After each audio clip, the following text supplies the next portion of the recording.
5 versets pour voir l'exaucement de ses prières.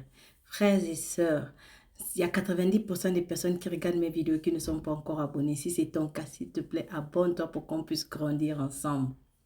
5 versets pour l'exaucement, pour voir l'exaucement de ses prières. 1 Jean chapitre 5, verset 14 à 15 nous dit: nous avons auprès de lui cette assurance, que si nous demandons quelque chose selon sa volonté, il nous écoute. Et si nous savons qu'il nous écoute, quelque chose nous demandions, nous savons que nous possédons la chose que nous lui avons demandée. Frères et sœurs, c'est une assurance que lorsque nous prions Dieu, Dieu nous écoute. Et parce qu'il nous écoute, il nous a dit que toutes ses promesses pour nous sont oui et amen. Donc parce qu'il nous écoute, nous savons aussi qu'il nous exauce. C'est la même prière que Jésus avait fait devant la tombe de Lazare. Il a dit, Père, je ne prie pas pour moi, mais je prie pour ces gens pour qu'ils sachent. Parce que moi, je sais que lorsque je prie, tu m'écoutes. Et parce que tu m'écoutes, tu m'exauces. C'est la même chose pour toi et moi. Maintenant, il y a une petite clé là-bas. Il y a une particularité de la prière. La particularité de la prière vient non seulement du fait que Dieu t'écoute quand tu pries, mais bien plus, le Seigneur t'accorde aussi ce que tu lui demandes en prière. C'est là qu'on parle de l'exaucement. L'exaucement à nos prières est donc une promesse que Dieu nous a faite. Et comme toute promesse de Dieu, il y a toujours un aspect conditionnel. Il y a toujours une condition à respecter pour recevoir ce que nous demandons au Père en prière. Donc, voilà quelques versets qui nous assurent que Dieu exauce nos prières. Jean chapitre 15, verset 7 dit: si vous demeurez en moi et que mes paroles demeurent en vous, demandez ce que vous voudrez et cela vous sera accordé. Dieu nous rassure qu'il va nous accorder tout ce que nous voudrons, mais l'exigence dans ce texte se trouve au niveau du verbe demeurer, que Jésus utilise pour poser la condition attachée à l'exaucement.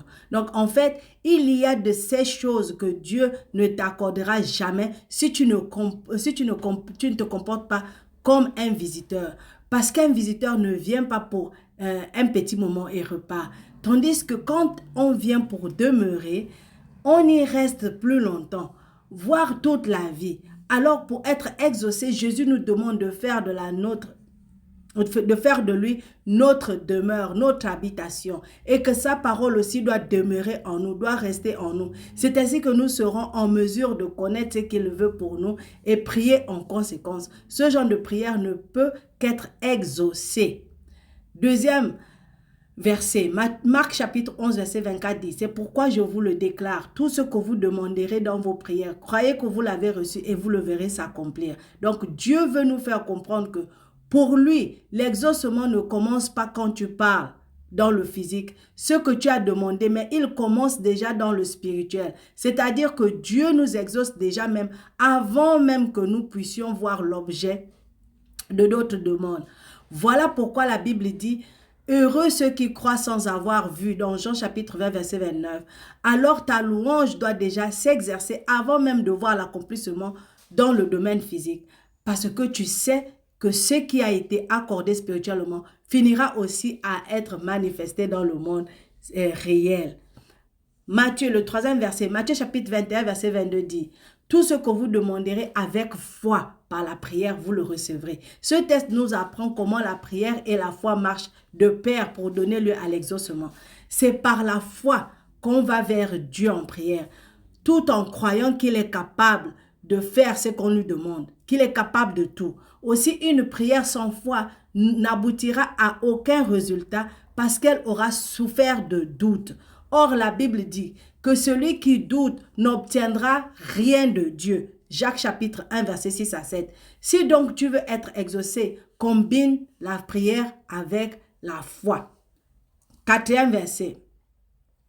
Matthieu chapitre 18, verset 19 dit: je vous dis encore que si deux d'entre vous s'accordent sur la terre pour demander une chose quelconque, elle vous sera accordée par mon Père qui est dans les cieux. Ce texte nous enseigne que Dieu exauce quand nous prions seuls, mais tout aussi quand nous prions avec d'autres personnes. En fait, quand on prie avec les autres, il y a un élément important qui doit nous caractériser pour obtenir l'exaucement. C'est l'accord. On doit être d'accord. L'accord veut dire que tu ne dois pas seulement inviter une personne avec qui tu veux prier, mais bien plus, vous devez avoir la même vision de Dieu, la même compréhension de Dieu, la même passion pour votre sujet de prière, la même foi. Bref, une même manière de voir et de faire les choses. C'est là que Dieu va vous exaucer, parce que vous êtes accordés, parce que vous êtes unis au moment de votre demande. 5e verset, c'est Isaïe chapitre 65, verset 24 qui dit: avant qu'ils m'invoquent, je répondrai. Avant qu'ils aient cessé de parler, j'exaucerai. Ce texte nous montre combien Dieu est prompt à exaucer nos prières. Dieu est très prêt pour nous. Savoir que Dieu ne tarde pas à nous exaucer nous pousse encore à le rechercher davantage. Alors sois rassuré que si tu pries selon la volonté de Dieu, tu recevras ce que tu demandes, car Dieu est bon et fidèle et il est capable de faire au-delà de tout ce que tu peux penser, tout ce que tu peux imaginer, tout ce que tu peux désirer. Alors fais-lui entièrement confiance quand tu vas dans la prière et sache qu'il t'écoute, et parce qu'il t'écoute, il t'exauce. Si tu es béni, aime comment tu partages pour bénir d'autres et abonne-toi. Et surtout, n'abandonne jamais.